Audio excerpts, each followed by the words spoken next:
Oke, Assalamualaikum warahmatullahi wabarakatuh. Selamat pagi anak-anak, semoga selalu dalam keadaan sehat dan selalu dilindungi oleh Allah Subhanahu wa Ta'ala. Oke, Pak Anam kemarin sudah memperkenalkan diri dan tadi sudah menjelaskan terkait bab nggih, napa menjaga martabat manusia dengan menjauhi pergaulan bebas dan zina. Pak Anam tadi sudah menjelaskan sedikit terkait dalil dalam bab ini, yaitu Quran surat Al-Isra ayat 32 dan juga surat An-Nur ayat 2 nggih. Itu untuk kalian nanti bisa menghafalkan kemudian dikirim video. Bisa napa niku lewat video mangke dikirim lewat WA, dan juga bisa ketika nanti sudah masuk atau pertemuan tatap muka bisa setoran di situ langsung juga boleh, monggo. Nah, untuk selanjutnya kita akan mengulas terkait pergaulan bebas. Pergaulan bebas. Nah, yang kita akan bahas itu mengoncek dari satu persatu, yaitu pergaulan artinya apa, bebas dan artinya apa. Di sini pergaulan sendiri, pergaulan adalah jalinan hubungan sosial antara satu orang dengan orang yang lain. Nah, di situ dalam waktu relatif yang lama. Nah, ketika relatif yang lama nanti bisa mempengaruhi dari tingkah laku atau sikap dari hubungan sosial. Selanjutnya, pergaulan itu adalah kelanjutan dari proses interaksi sosial. Nah, interaksi sosial itu adalah hubungan sosial antara satu orang dengan orang yang lain. Nah, tapi di sini kan proses kelanjutan dari interaksi sosial itu dinamakan pergaulan. Nah, maka pergaulan di sini tadi ditambahkan relatif lama jangkanya, maka di situ bisa mempengaruhi satu orang dengan orang yang lain.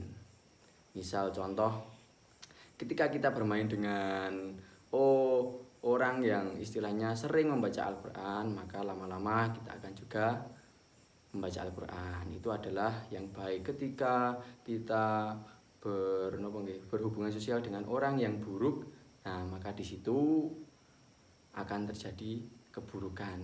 Nah, itu menjadikan kebiasaan. Maka dari itu kita harus menjaga martabat manusia di sini. Karena itu sudah tertuang dalam Quran surat Al-Isra ayat 32 dan An-Nur ayat 2. Oke. Dari bebas.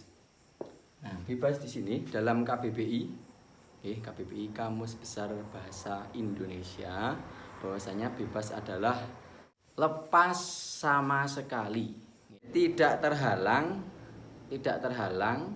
atau terganggu, dan dapat bergerak sesuai dengan keinginan. Jadi tidak ada hukum, tidak ada istilahnya tergantung dengan norma-norma, tidak ada.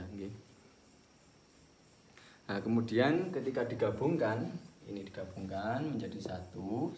Jadi pergaulan bebas adalah sebuah perbuatan yang menyimpang, yang sudah melewati batas dan melanggar norma. Nah, norma di situ meliputi norma agama, norma susila, kemudian sosial dan lain sebagainya. Nah, salah satu dampak dari pergaulan bebas di sini adalah yang kita bahas. Ini adalah zina. Kita ulas tentang zina. Zina itu banyak istilahnya secara bahasa, maknanya itu ada banyak. Apalagi zaman dulu ketika di Arab sebelum kedatangan Rasulullah SAW, bahwasanya zina artinya adalah dalam bahasa Arab itu as-su'ur. As-su'ur bidik. As-su'ur bidik. Bidki. As-su'ur di sini artinya adalah perasaan. Kemudian bidik artinya sempit. Bisa juga terpojok. Nah, kenapa dalam di Arab kok ada syu'ur bidik? Di sini kan rasa sudah bisa kita pahami. Kemudian bidik sempit terpojok berasal dari kata doko. Nah, artinya adalah sempit. Nah, di sini ketika di Arab, ketika sudah masuk dalam ruangan, kemudian di situ sudah banyak orang, kemudian sempit tidak ada ruang. Nah, di situ orang Arab kan biasanya makan dik gitu. Nah, di situ menjelaskan bahwasanya di situ sudah sempit. Istilahnya tidak ada ruang untuk kita masuk dalam ruangan tersebut. Nah, jika digabungkan di sini akan berarti rasa tidak enak. Nah, rasa tidak enak ini ketika sudah masuk dalam hati kita, nah, di situ akan membuat kita merasa tidak enak, kemudian terbayang-bayang hal-hal yang istilahnya di situ negatif, nggih. Nah, jadi di situ bagaimana kita kembali lagi untuk menjaga martabat manusia, menjauhi zina, karena zina dalam bahasa Arab seperti ini. Artinya ada rasa tidak enak. Nah, kalau sudah jadi kebiasaan, nah itu bagaimana cara kita untuk bertobat, okay. Ya, dalam buku paket kita terpacu dengan buku paket yaitu zina secara bahasa, artinya itu zina secara bahasa yaitu zana yazni, artinya adalah nista atau keji. Nah, itu secara arti. Kemudian ketika kita uraikan menjadi sebuah kalimat, bahwasanya adalah hubungan badan antara layaknya suami dan istri tapi belum menikah. Nah, itu adalah arti dari zina. Berarti hubungan layaknya seperti suami dan istri tapi belum menikah. Kemudian secara istilah atau secara etimologi, bahwasanya zina adalah hubungan persetubuhan atau hubungan badan antara laki-laki dan perempuan yang belum menikah. Itu adalah secara etimologi. Untuk selanjutnya yaitu terkait dengan hukum zina. Hukum zina di sini ulama sudah berpendapat bahwasanya zina adalah haram. Itu sudah tertuang dalam Quran surat Al-Isra ayat 32. Benar. Nah, kemudian di sini selanjutnya jenis-jenis zina. Nah, di sini zina terbagi dalam dua bagian, yaitu yang pertama adalah zina. Zina muhson.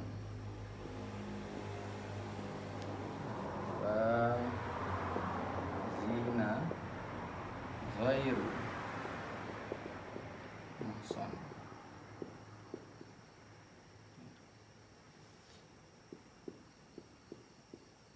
Nah, oke, yang pertama zina muhson. Di sini zina muhson adalah pezina yang sudah berakal, kemudian sudah balik. Nah, di situ melakukan perzinahan akan tetapi sudah menikah. Nah, istilahnya dalam bahasa kerennya selingkuh. Nah, gitu nih. Nah, kemudian kalau zina ghairu muhson itu pezina yang sudah balik, berakal, kemudian sudah tahu cara membedakan baik dan buruk. Nah, di situ tapi belum menikah. Belum menikah. Nah, perbedaannya kalau muhson ini sudah menikah, kalau ghairu muhson belum menikah. Kemudian apa hukumnya ketika sudah melakukan zina muhson atau ghairu muhson?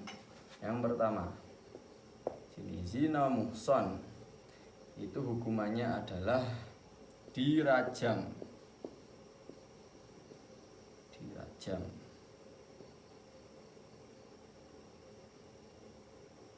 Kemudian yang ghairu muhsan itu didera ini dicambuk, boleh didera 100 kali. Kemudian kalau masih hidup diasingkan selama kurang lebih 2-3 bulan. Oke. Nah, itu adalah hukuman bagi pezina nih. Ini zina yang hubung istilahnya itu mereka melakukan hubungan persetubuhan. Nah, misal kok belum sampai melakukan ini, contohnya hanya istilahnya pacaran biasa, kemudian cuma pegangan atau sampai yang lainnya, tapi belum masuk yang ini, itu juga sudah termasuk dosa. Nah, itu dosanya juga sudah besar, karena dalam hadis Rasulullah sudah dijelaskan ketika kita itu istilahnya itu lebih baik besi yang ditancapkan kepada kepala kita daripada istilahnya melakukan bersentuhan tangan antara lawan jenis. Itu lebih baik yang ditusuk menggunakan besi, yaitu kepalanya. Maka dari itu kalian harus bagaimana menjaga martabat manusia dengan menjauhi pergaulan bebas dan zina. Itu hukum bagi yang menuduh zina. Mengingat bahwa istilahnya hukuman dari zina itu sudah berat, maka dari itu kita ada syarat-syarat ketika mau istilahnya melaporkan ketika ada zina tersebut.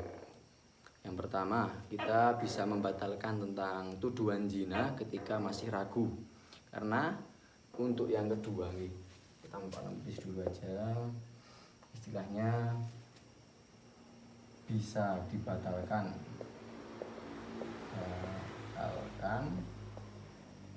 ketika masih ragu.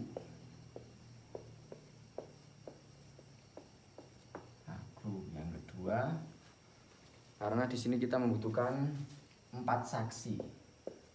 saksi orang laki-laki yang adil. 4 orang saksi yang adil, karena di sini ada 4 tuduhan.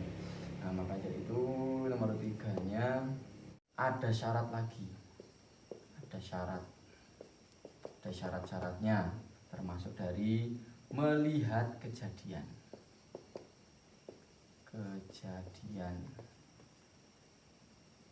proses zina tersebut.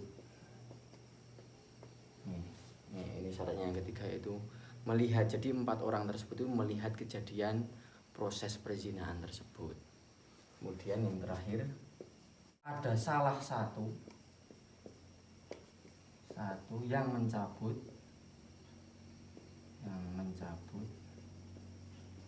tuduhan tersebut,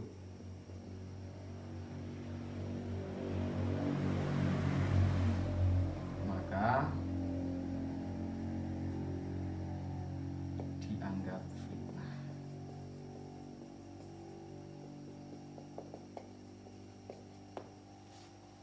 Nah, ini harus diperhatikan dengan benar ketika kita menuduh ada perzinahan. Itu harus ada 4 orang saksi yang betul-betul melihat kejadian tersebut. Kalau tidak, malah kita dikembalikan menjadi orang yang berfitnah. Nah, di situ malah hukumannya lebih berat lagi, karena itu termasuk dari bisa menjelekkan nama orang lain. Nah, seperti itu. Kurang lebih dari Pak Anam sekian yang bisa disampaikan. Ketika ada kurang, ketika masih belum paham, bisa ditanyakan. Nanti Pak Anam akan live streaming, kalau enggak di YouTube, enggak di Instagram, enggak Pak Anam kabari selanjutnya. Nah, dan di situ itu bisa menjadi absen kalian ketika nanti Pak Anam streaming. Yang istilahnya komen siapa itu di situ kan bisa komen, itu menyebutkan nama, di situ baru masuk absen. Nanti besok melihat kondisi aja, Pak Anam bisa IG, live IG atau live YouTube. Sekian dari Pak Anam. Fa ana akhiri wallahu muwaffiq ila aqwamit thoriq. Assalamualaikum warahmatullahi wabarakatuh.